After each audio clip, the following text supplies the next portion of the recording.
Have you ever driven alone on an empty road at night and felt like something, or someone, was watching you? There are places where time stands still, and the road leads straight into the unknown. Tonight, you'll hear 3 true stories that will make you think twice before driving after dark.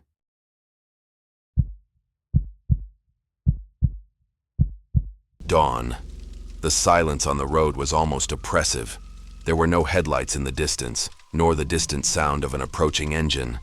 Just the dark asphalt stretching endlessly to either side, as if the world ended beyond the reach of the gas station's deadlights. The cold wind hissed through the metal structures, kicking up little swirls of dust and forgotten garbage. The neon signs, which had seen better days, blinked erratically, casting flickering shadows against the glass of the convenience store. The glow of red and blue reflected off the damp floor near the fuel pumps, creating patches of light that seemed to move on their own. I was used to this solitude, or so I liked to tell myself. Being a gas attendant at this station in the middle of nowhere meant accepting a peculiar kind of isolation. During the day, drivers stopped to fill up. Truckers bought watery coffee and junk food to continue their endless journeys. But at night, time seemed to stand still. I killed time as best I could. Sometimes I cleaned the shelves, reorganized the soft drinks, checked the expiry date on the snacks. At other times, I just leaned against the counter, staring into the darkness outside, waiting for some lost soul to appear on the road. But no one ever came, not at that hour. And yet there were times when I felt something, a subtle discomfort, an inexplicable shiver when I looked out and saw nothing but nothingness. It was as if, even alone, I wasn't really alone. As if something was there, beyond the reach of the post's light, just waiting. Perhaps it was tiredness.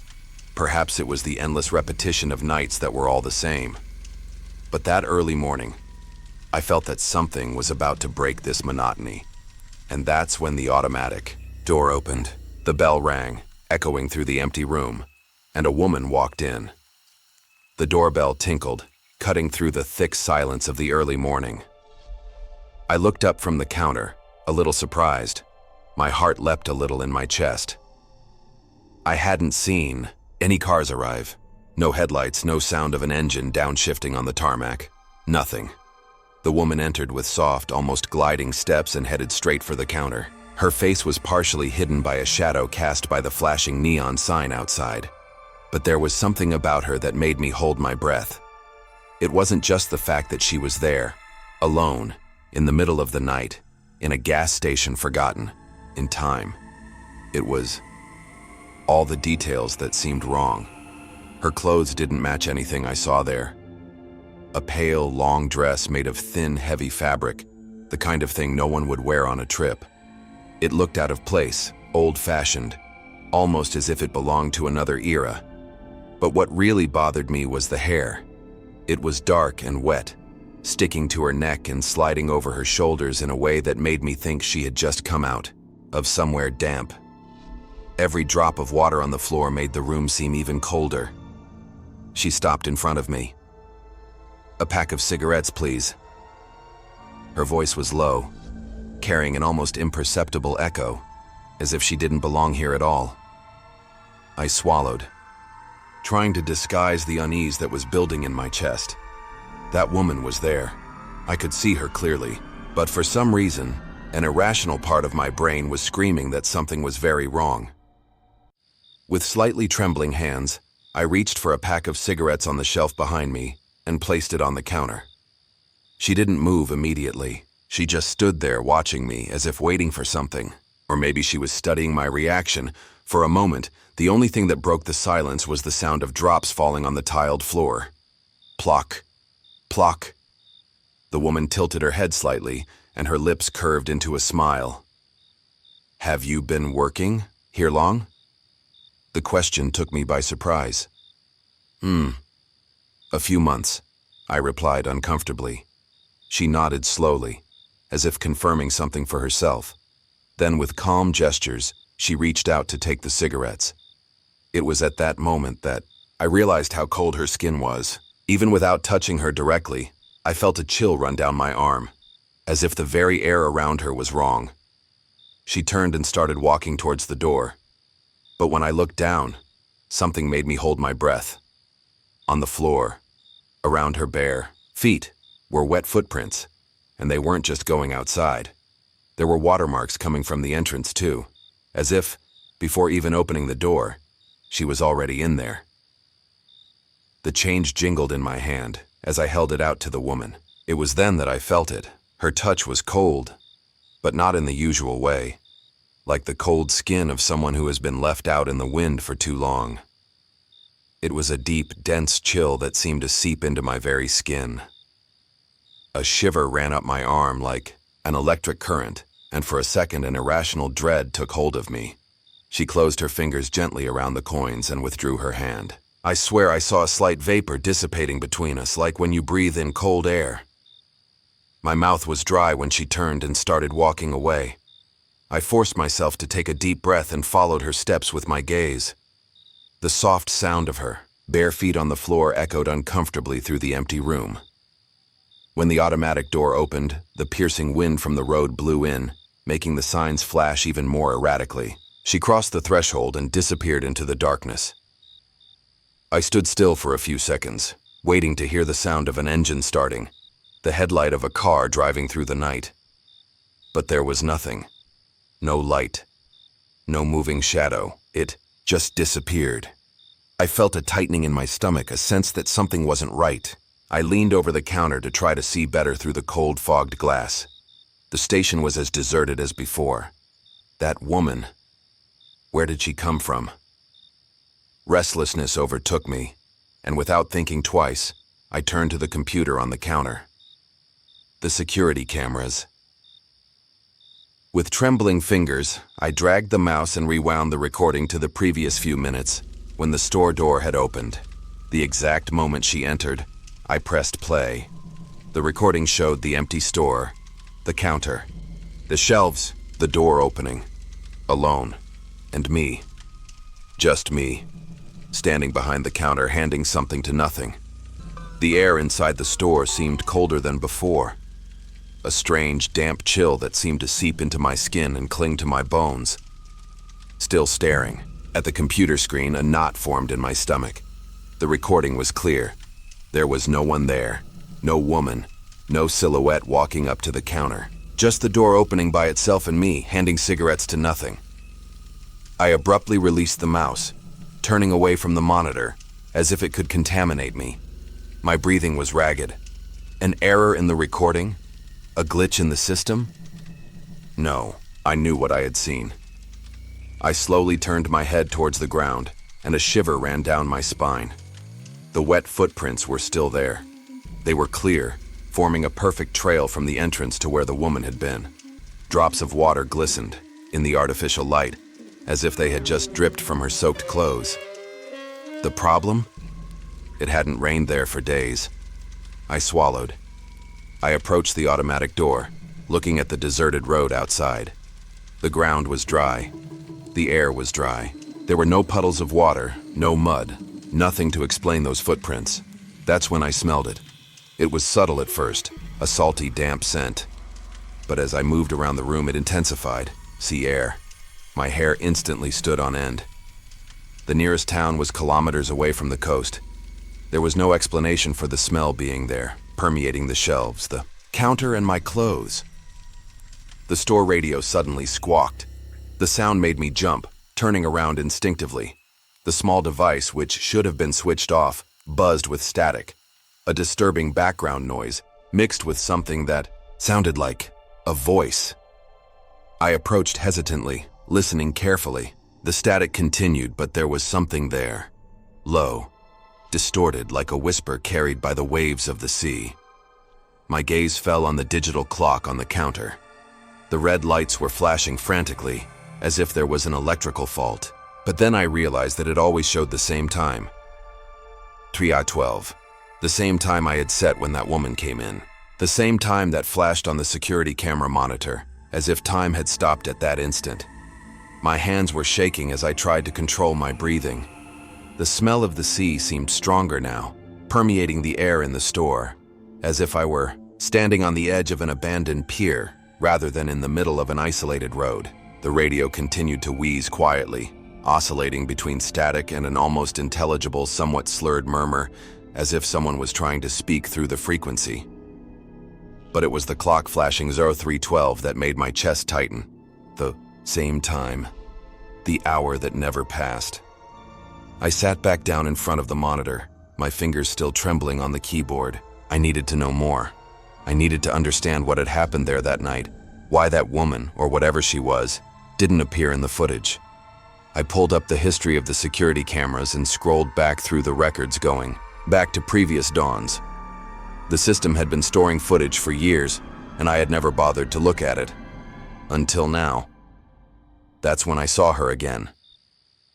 In the recording from exactly a year earlier, at the same time, 3:12 a.m., the store door opened by itself. And once again, there she was, wearing something different, but with the same time-shifted aura. This time, a dark wool coat, a long skirt, and a small bag slung over her shoulder, as if she had just come out of a distant winter. Her posture was calm, her gait slow, and she walked straight to the counter, just like today. My throat went dry. I rolled further back in time, jumping between different years, going beyond the last decade. She was there, always. With each new recording, her clothes changed. In a recording from 2007, she wore a floral dress and her hair in a low bun. In 1994, a turtleneck and a skirt with a high waist. In 1980, something even more old-fashioned, a button-down blouse and a round skirt that looked like something out of a black and white movie. But her face never changed. Decades passed, but she always came back. Always at the same time. Always asking for cigarettes. My hands were sweaty. My heart was pounding. I went back to today's shoot. I looked at the viewfinder, where I, alone at the counter, was holding out a pack of cigarettes to nothing. The static on the radio suddenly increased, and amidst the hiss, a voice whispered my name. A chill went up my spine like a cold shock. The radio continued to squawk, oscillating between the static and that whisper that seemed to say my name. My skin was damp with cold sweat, and my head throbbed with the suffocating sensation of déjà vu. I knew this scene, not just because I'd just watched the footage, but because somehow I felt like I'd lived it before. My eyes fell on the counter. The change I had given her was still there. Coins that I was sure she took before she left. But they were there, untouched. My hand trembled as I picked one up. The metal was strange to the touch, cold as ice. I turned the coin over in my fingers, feeling my heart race. The date engraved on it was 1963. I let go of the coin as if it had burned me. It clinked on the counter and rolled slowly to a stop, reflecting the flashing light of the neon signs outside. The electricity flickered. The ceiling light flickered, casting long, unstable shadows across the shelves. The store sign failed, its colors flashing chaotically before dying for a second, plunging the room into almost total darkness. My breath caught in my chest. That's when I noticed the mirror. There was a small mirror in the corner of the store, near the drink shelf. I had never paid attention to it before. But now it was reflecting something that shouldn't be there. My skin crawled to the back of my neck. The woman was standing behind me, but I couldn't see her. The image in the mirror clearly showed her silhouette, the same wet dress, her hair dripping slowly. She wasn't facing me, but looking directly at the security camera. I turned around at the reflection, my heart racing in my chest. Nothing. Behind me, there was only the empty aisle of the store. But when I looked back into the mirror, she was still there, and now she was smiling. The doorbell sounded again. The sound was piercing, too loud, reverberating through the room like a funeral bell. My whole body went rigid. She was back. My eyes moved slowly as if my brain didn't want to process what was happening. The smell of the sea was now overwhelming. Heavy humidity permeated the air. The tiles felt sticky under my feet. It was as if the ocean had entered the store. And then, there she was, the same woman. Her black hair was still dripping, forming little puddles around her. But this time, something was different. Her skin, once just cold and pale, now looked grayish, as if she had spent too long underwater. Her eyes, deep and dark, were locked on me, carrying something I couldn't explain. She walked slowly, her bare feet making no sound on the wet floor. My body was locked behind the counter, my muscles rigid, my mind screaming at me to run, but I couldn't move. She leaned over. The smell of salt and rust intensified. My stomach churned, her lips were parted, and I saw her teeth, blackened as if something had eroded them over time. She whispered. The sound was low, a muffled murmur, as if it were being filtered through the water. Words that made no sense, a language I didn't know, but which somehow seemed familiar. My hands clutched at the counter, trying to find something to hold on to. I needed to get out of there. That's when it happened. My mouth opened on its own, my throat constricted, and before I could stop myself, my own voice answered. But I didn't know what I was saying. I just felt the words coming out. Words that weren't mine, but that I had said before. The woman smiled, and for a moment, I knew. I had been there before. The store plunged into total darkness. The snap of the electricity failing was dry, brutal, and everything around me disappeared into a black, oppressive void. The smell of the sea grew even stronger, and the air became dense, humid, difficult to breathe. My heart was beating so hard that it seemed to echo in the silence. I wanted to move. I wanted to run, but my body wouldn't respond. And then I felt an icy touch on my wrist. It wasn't a cold wind or an involuntary shiver, it was a hand. The pressure was weak but firm, slender fingers wrapped in an impossible cold, holding me as if they were trying to pull me somewhere beyond that absolute darkness. My breath caught in my throat. I couldn't see anything, but I knew she was there. The touch only lasted a few seconds, but it felt like much longer. And then the lights flickered back on. The neon sign glowed faintly before stabilizing, casting flickering reflections on the wet floor. The radio emitted one last hiss before falling silent. I was alone. My pulse was still tingling from the cold contact.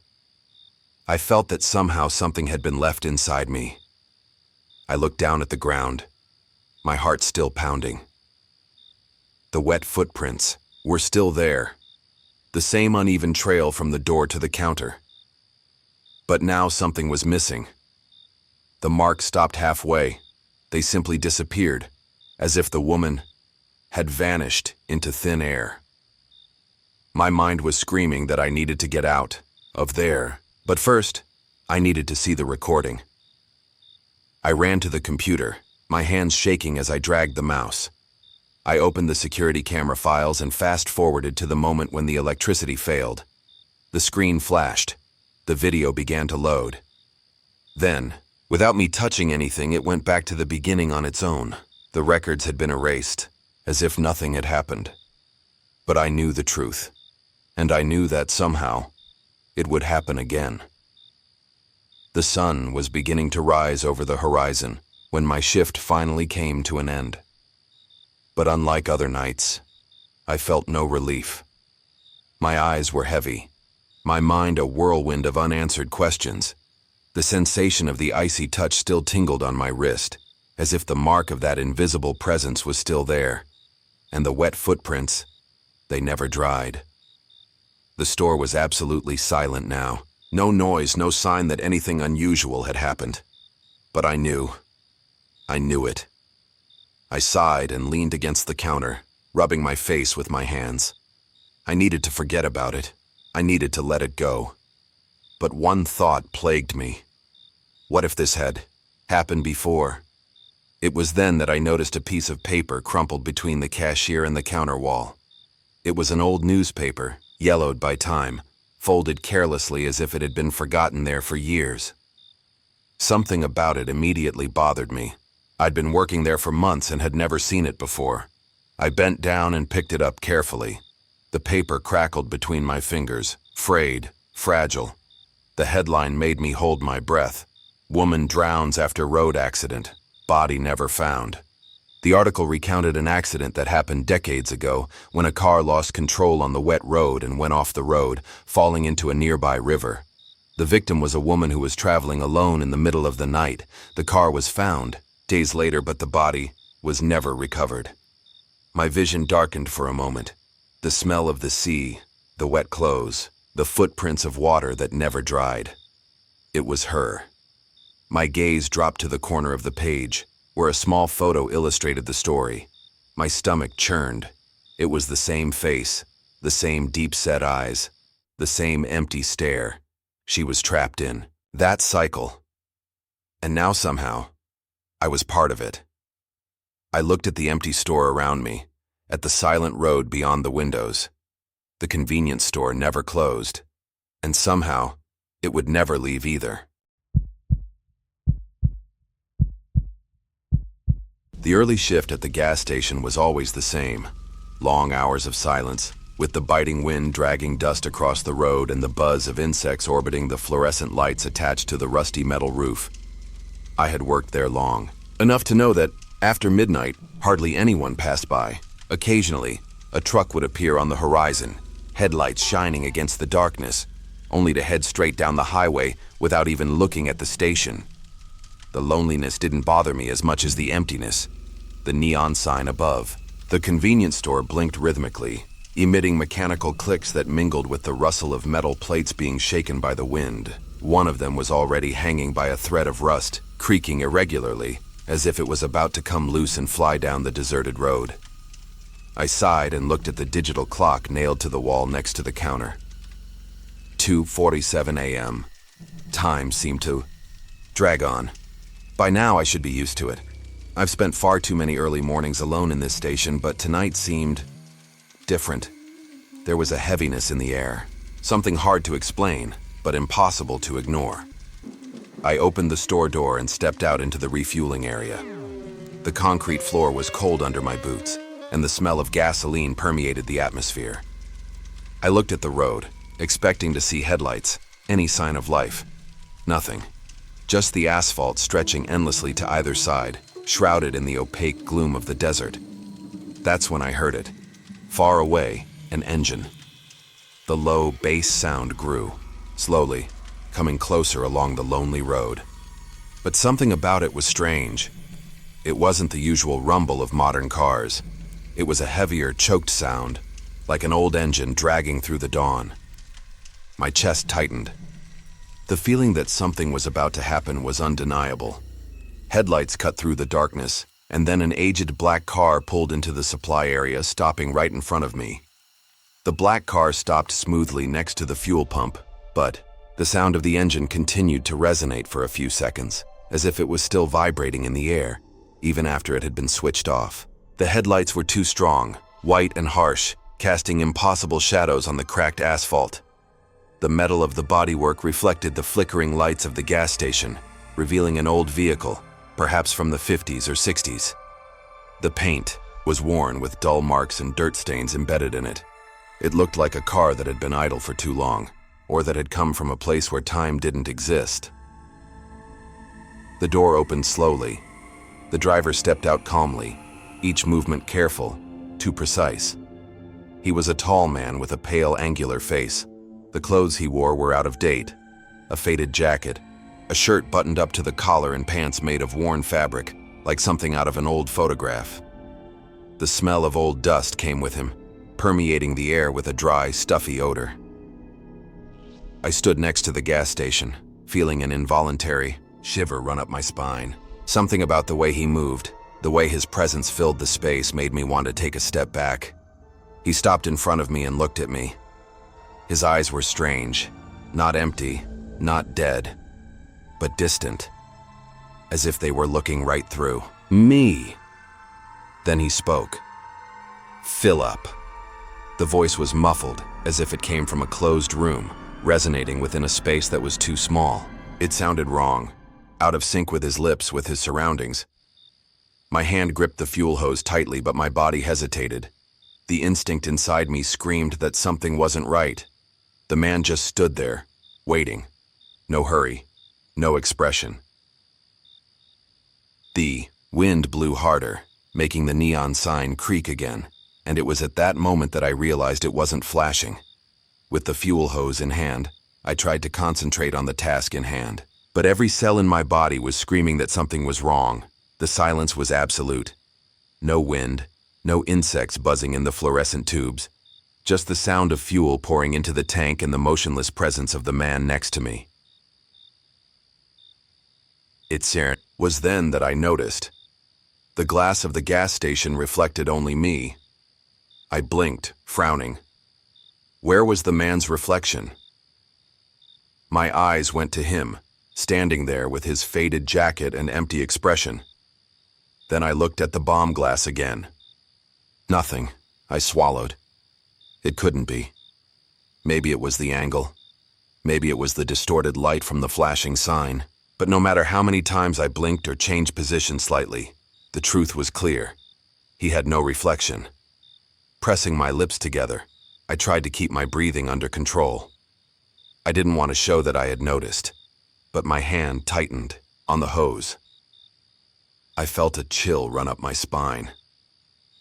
Something else was wrong. I looked around discreetly. The gas station, once a familiar place, now seemed different, as if it were transforming around me. The light bulbs were slightly dimmer than before. The neon creaked in a sharper tone, like a wire about to break. And then I noticed the biggest anomaly of all. The black car. When the man arrived, the engine was hot, letting out that low sound, as if it had come from a long way away. But now, the car seemed wrong. There was no steam coming out of the exhaust, no dust kicked up around the tires, as if it had been standing there for much longer than it should have. I took a deep breath, trying to keep my composure. The man remained motionless, staring straight ahead without blinking. And then, for the first time, he smiled. My hands were freezing when I finished filling up and put the hose back on the pump. The man was still standing next to me, motionless, as if time didn't affect him. He wasn't looking directly at me, but his presence was overwhelming, something that shouldn't have been there. He reached into his inside jacket pocket and pulled out some folded notes.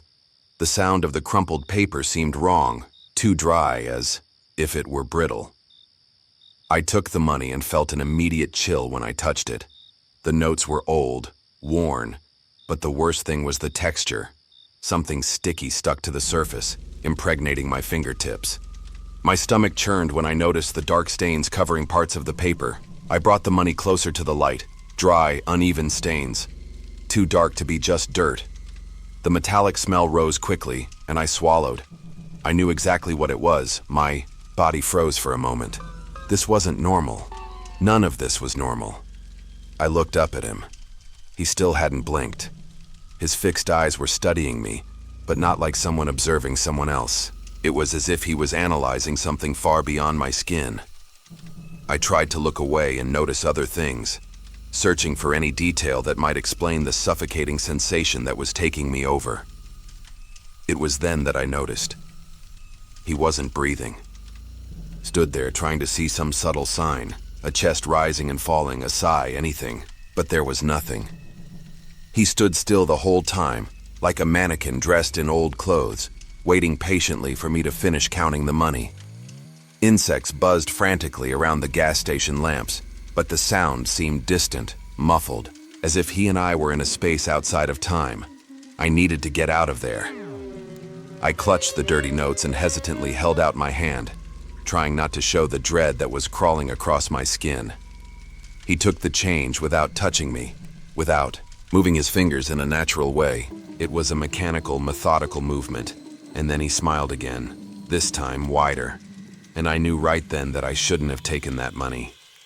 The man took the change with that same strange, precise movement, tucking the folded bills into his jacket pocket, without taking his eyes off me. I could hardly breathe.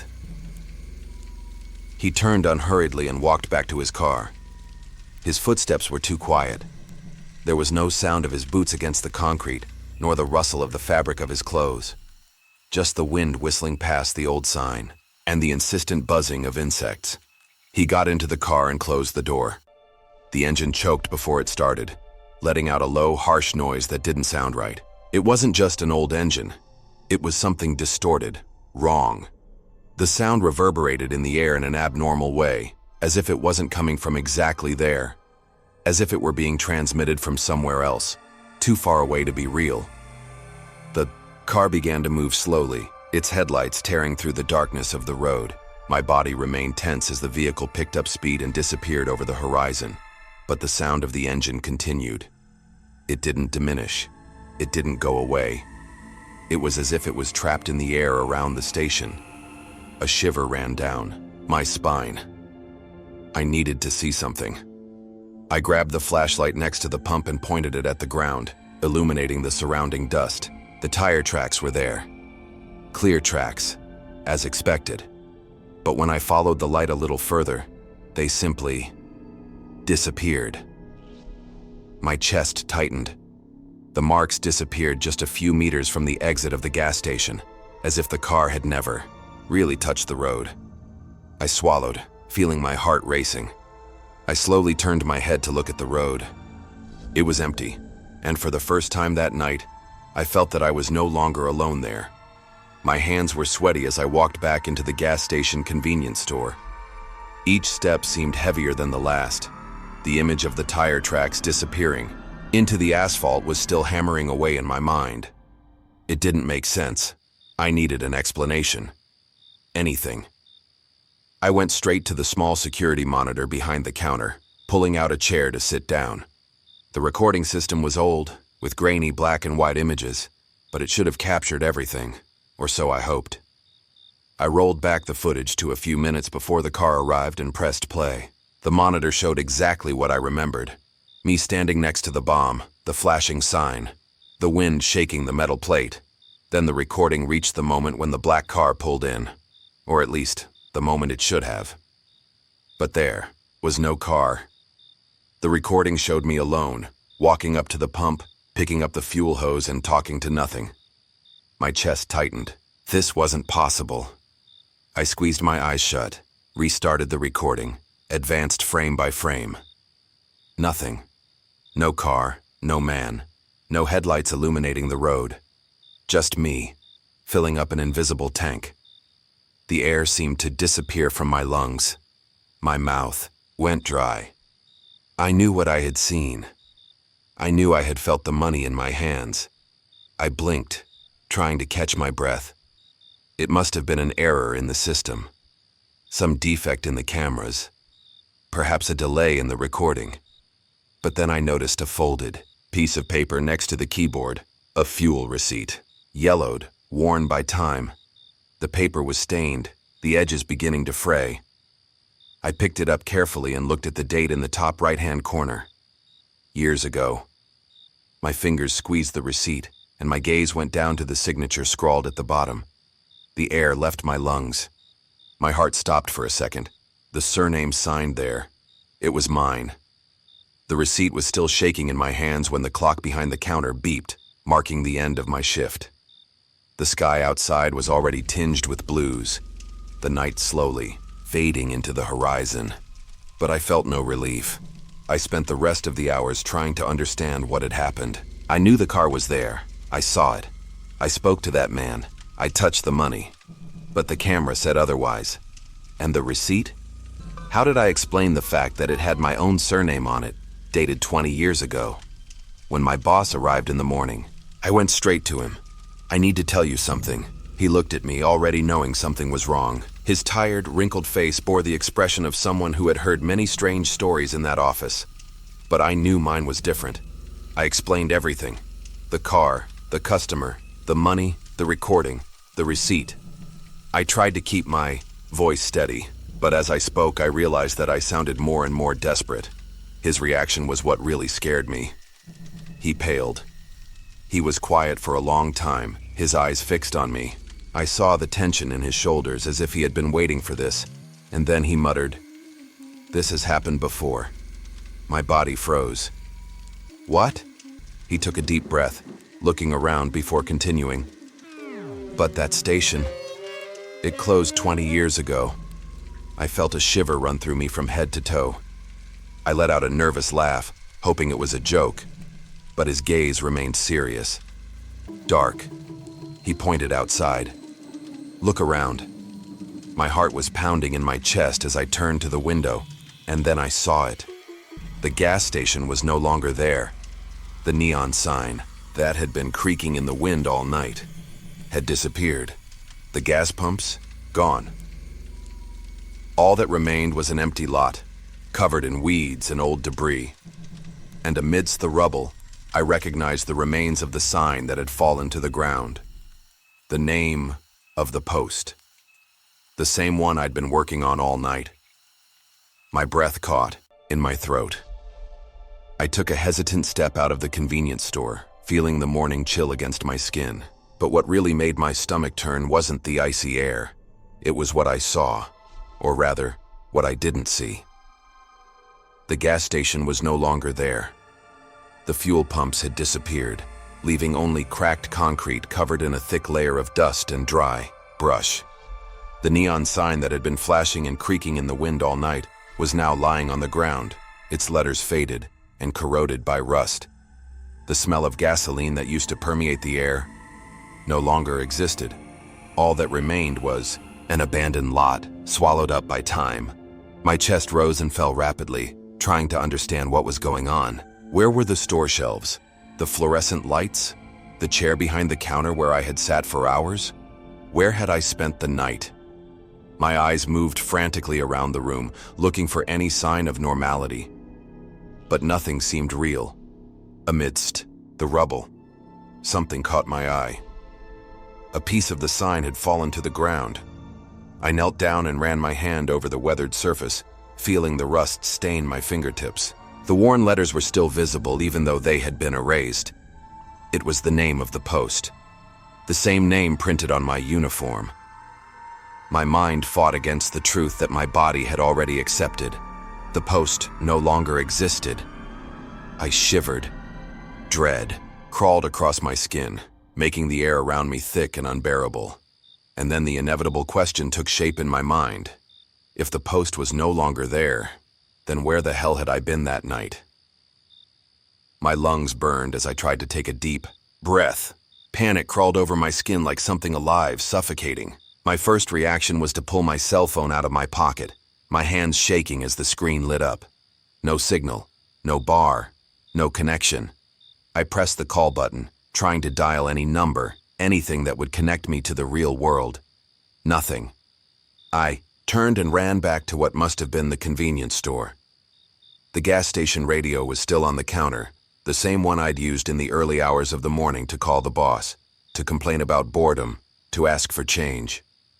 Now, all that came out of it was static. I turned the knobs, changed the frequencies. No voice, no sign of life. A crushing weight settled on my chest. I had to get out of there. I ran to the space where my car had been parked a few hours earlier. The empty space hit me like a punch in the stomach. The car wasn't there. There was no sign of the tires, nor any trace that I had parked there. Just footprints. The same footprints I'd seen in the dust on the road the night before. They were there before me. The road in front of me was an absolute void. No headlights cutting through the darkness, no distant sound of an engine. The wind seemed to have ceased completely, as if time had stopped, as if this place no longer belonged to the world I knew. My chest rose and fell with difficulty, the cold air scratching my throat. The idea slowly began to form in my mind. I was still there, or worse. Perhaps I had never left. The feeling of being watched intensified. Something was watching me, hidden in the hazy distance of the dawn. I swallowed, and as the sun slowly rose over the horizon, I knew that the night would never end for me. The night shift had always been lonely, but there, in that abandoned factory, the loneliness seemed to take on a different weight. A weight that pressed down on his shoulders and crept through the empty corridors like an invisible specter. The factory was on the edge of town, away from the busy streets and forgotten by time. It used to produce industrial machinery, but a partial fire and a silent bankruptcy turned the place into a metallic ruin, a skeleton of concrete and steel corroded by rust. Now it was just an empty building, punished by the icy wind that came in through broken windows. whispering through the iron girders like a distant lament. The few electrical systems that still worked were an additional nuisance. A few light bulbs flickered without pattern, emitting a continuous hum that filled the silence irregularly. When the sound stopped, the emptiness became even more oppressive. I walked the long, cavernous corridors every night, checking that there were no intruders or any abnormalities. But everything there seemed abnormal. The factory was too big to be empty. With every step I took, the sound reverberated through the corridors. The echo came back to me in a strange way, a millisecond late, as if the building itself was trying to repeat my movements. I tried to ignore the sensation. I had learned not to listen to what that building was whispering back, but it was difficult. Some nights, when the watch was dragging and my eyes were fighting sleep, I would hear something other than the wind and the buzzing of the lamps. Subtle noises, small metallic clicks echoing from inside areas that, according to the factory map, were completely empty. And then, there were the reports. The watchman before me quit his job without much explanation. When I asked about him, the supervisor just said that the guy started hearing things and resigned in the middle of the night. He didn't even come back to collect his belongings. If that had been all, I wouldn't have taken it so seriously. But I heard the other employees commenting. They talked about footsteps that didn't belong to anyone, stories about echoes that came a little too late. I shook my head to clear my thoughts and continued walking down the main corridor. The radio squawked briefly on my belt. I blinked, pulling out the handset to check, but there was no call, no communication. Just static. I let out a heavy sigh and moved on. The shift was just beginning. The night watch routine was always the same. I walked through the empty corridors, checked the locked doors, and made sure nothing had changed since the last round. In a place like this, silence was my only companion, except for the occasional metallic groan from the aging structure or the whisper of the wind creeping between the broken windows. That night, everything seemed to be business as usual. My footsteps echoed through the dark corridors. The dim light from the flickering lamps cast elongated shadows on the concrete walls. But after a few minutes, I began to notice something strange. The echo of my footsteps was wrong. At first, I thought it was just an effect of the environment. The factory was large and empty, full of narrow passageways and wide halls that could distort the sound. But the further I walked, the more something bothered me. The echo wasn't synchronized. If I took a step, the sound would return half a second later, as expected. But sometimes it took a little longer, and sometimes it came before. I paused for a moment, frowning. I took a deep breath and tested again, stomping hard on the floor to hear the sound reverberating through the walls. 1, 2, 3 steps. The echo came, but this time there was one more. My body stiffened. I felt an icy chill run down my spine, a primal instinct warning me that something wasn't right. I looked around, trying to find an explanation. There was nothing but empty corridors and darkness. No sign of movement, no sound other than my own breathing. Maybe it was my mind playing tricks on me. Maybe it was the accumulated fatigue of so many sleepless nights in that suffocating place. I squeezed my eyes shut and kept walking. But now, I could hear. I could feel it. Every time I took a step, another one followed. A subtle delay, but wrong, enough to put me on alert. And then, I tested something I shouldn't have tested. I stopped walking, and half a second later, another step sounded behind me. The sound of that solitary step echoing right behind me made my stomach turn. I knew I was alone. My hands went cold and a shiver ran down my spine, raising the hairs on the back of my neck as if my whole body was reacting to the danger before my mind had even processed what it meant. I remained still for a few seconds, the air heavy in my lungs, waiting. Silence spread around me. There was nothing else. No movement, no noise, just the distant buzz of the old lights and the whisper of the wind seeping through the gaps in the building. I tried to rationalize. Perhaps it was the structure settling, the concrete expanding with the change in temperature, the strange echo from some corner of the building, distorting the sound of my footsteps. Maybe it was just tiredness. But something inside me knew that step wasn't mine. I licked my dry lips and tried to stay calm. I turned my shoulders slowly, as if I were just adjusting my posture, and took another step forward. My foot touched the ground, and then another step came behind me, slightly late. My heart raced. This time the sound was clearer, clearer. The weight of the footstep, the slight reverberation through the worn floor. It wasn't a random noise. It wasn't a distorted echo. It was someone. I clenched my fists, feeling the adrenaline burning through my veins. Every cell in my body was screaming not to look back, to pretend I hadn't noticed. Whatever was imitating me, I didn't want to be seen. Forcing myself to breathe steadily, I continued walking. My steps were controlled, rhythmic, trying to maintain normality, and the thing behind me was doing the same. It followed my every move. Sweat trickled down the back of my neck. The radio on my belt suddenly squawked, a dry noise that broke the silence. I stopped, and exactly half a second later, another footstep stopped behind me. The next night, I returned to the patrol with a different tension in my shoulders. The echo of my footsteps had never bothered me before, but now I paid too much attention to it. Every sound that came back through the empty corridors made my skin crawl. This time, I didn't want to be taken by surprise. I walked with shorter strides, trying to keep an uneven pace. I wanted to see if whatever was following me, if there was anything there, could keep up. At first, everything seemed normal.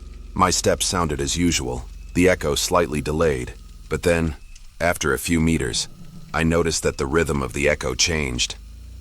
My pulse quickened. I followed the sound closely.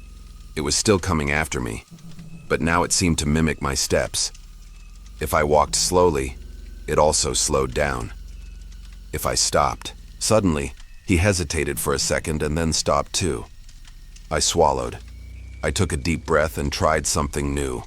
I made a sudden movement, a quick change of direction, a sudden turn in the middle of the corridor. The sound took a while to respond, but then it mimicked. My chest tightened. It was as if someone was watching me, trying to understand my rhythm before reproducing it. I thought about calling someone on the radio, but what would I say? There's a strange echo in the building. Can I leave? No camera could capture what I was feeling. No sensor could detect what seemed to be chasing me without ever appearing. I kept walking, but now my breathing was irregular. My muscles were tense. Instinct screamed at me to run. The corridor leading to the exit seemed longer than usual. The lights flickered, casting restless shadows on the walls. I approached the metal door leading to the main shed and reached out to push it open. But before my fingers touched the cold steel surface, the sound of breathing echoed behind me. Low, slow, very close. It wasn't an echo. It was someone real. My hands were sweaty as I stepped back, not daring to look directly behind me. The sound of that low, irregular breathing still echoed in my ears, but when I finally turned my body around, there was nothing. The corridor remained deserted, plunged into the flickering dimness of the flashing lights. The electric hum in the ceiling seemed louder, as if everything around me had become more oppressive, more present. My mind was screaming at me to get out of there, but something in me needed to know. If there was something imitating me, if someone was really there, I wanted to see it. I moved slowly, quietly, away from the metal door. My eyes sought out a dark corner and found a pile of old boxes, stacked up next to one of the side corridors. I crouched down behind them, trying to control my breathing. From there, I couldn't see the corridor directly, but right in front of me, hanging on a peeling wall, was a broken pane of glass, large enough for its reflection to give me a partial view of the space behind me. I stood there motionless, waiting. Time dragged on. Nothing happened. My own reflection stared at me in the foggy glass, my face tense, my eyes wide. The silence became unbearable, and for a moment I thought that perhaps it was all in my head, until I saw it. At the end of the corridor, where the darkness was getting thicker, something materialized. A shadow, tall, slender, with no defined contours. It had no face, no features, but I felt it watching me. The glass trembled slightly, as if there was an invisible field distorting the image. I couldn't hear anything, but a terrible certainty settled in the back of my mind. That thing was listening. Not in the way a human being would. It was feeling me. My chest tightened in sheer dread when I noticed a detail that made my vision darken for a second. The shadow's reflection moved, but the real corridor was still empty. Dread spread through my body like an electric shock. Every muscle tensed, and my breathing became shallow, panting. I was still hiding behind the boxes, my gaze fixed on the distorted reflection of the shadow in that broken glass. She wasn't in the real corridor, but her reflection was watching me as if it knew exactly where I was. My hands were shaking. Cold sweat trickled down the back of my neck, sliding under the collar of my uniform. My mind tried to rationalize, tried to find some logical explanation for what was happening, some error of perception, a trick of the poor lighting. But the oppressive weight of that presence crushed any attempt to deny the obvious. There was something there, something that shouldn't be there. I swallowed hard and tried to step back, to move away, to drag myself out of there. But it was at that moment that the terror reached a new depth. My legs didn't respond as they should have. There was a delay, a split second in which my muscles hesitated, as if an external command was deciding whether or not I could move. I tried again, but my body felt heavy, slow, wrong. It was as if, for an instant, my legs weren't my own. Panic boiled up inside me. I needed to get out of there. I needed to run. But when I forced my body to stand up, I felt an unfamiliar weight at the base of my spine, as if something invisible was trying to pull me back. My hands clenched involuntarily. My chest was heaving. I was still in control, but something was beginning to test the limits of that control. In the glass, the shadow was still there, motionless, waiting. The only thing moving was me. But now my reflection in the glass wasn't following me at the right time. It moved an instant later, like a delayed echo, as if I was becoming part of what was following me. My chest burned with dread. My body was beginning to no longer belong to me. I tried to run, but my legs hesitated, and then stepped forward on their own. The shock froze me. The ground beneath my feet seemed to dissolve, as if I were moving on something that wasn't solid. My muscles didn't respond as they should have. Every attempt to step back was suffocated by an invisible impulse that pushed me forward. It wasn't tiredness. It wasn't paralysis. I was being manipulated. I tried to scream, but my throat was dry. My heart hammered in my chest. My breathing came in short gasps. I could still feel my skin, the sweat dripping off it, the trembling in my hands. But my legs no longer belonged to me. My arms began to stiffen, my fingers twitching slightly, as if something was testing them, as if some presence inside me was learning to use my body. It was the reflex. I knew it. I knew it.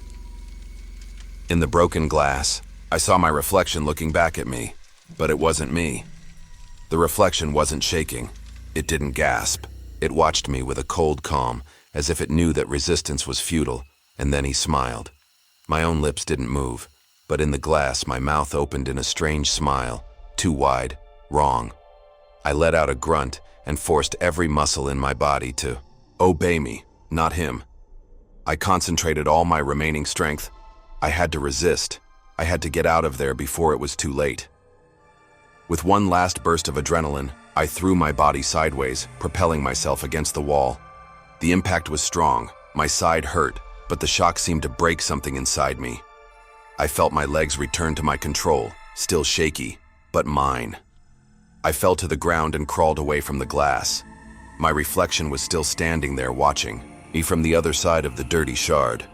But now it was no longer imitating me. The factory around me seemed to shake with my irregular breathing. The broken glass still reflected the thing that wore my image, but no longer followed me as a mirror should. My muscles were stiff, exhausted by their silent struggle against something I couldn't see. Then it happened again. My legs moved without my permission. One step, then another. I felt panic grip my chest. I was regaining control, but not completely. Something was still pulling at the invisible threads of my body, forcing me to move forward. My feet scuffed the concrete floor as I struggled to stop. I stretched out my arms and grabbed the nearest metal column, feeling the cold steel dig into my fingers. My body shook with the effort to hold on, to resist the force that wanted to drag me forward. But where to? My eyes followed the path my feet were trying to follow, and then I saw it. At the end of the corridor, a section of the floor wasn't like the rest of the factory. The concrete was darker, as if it were damp.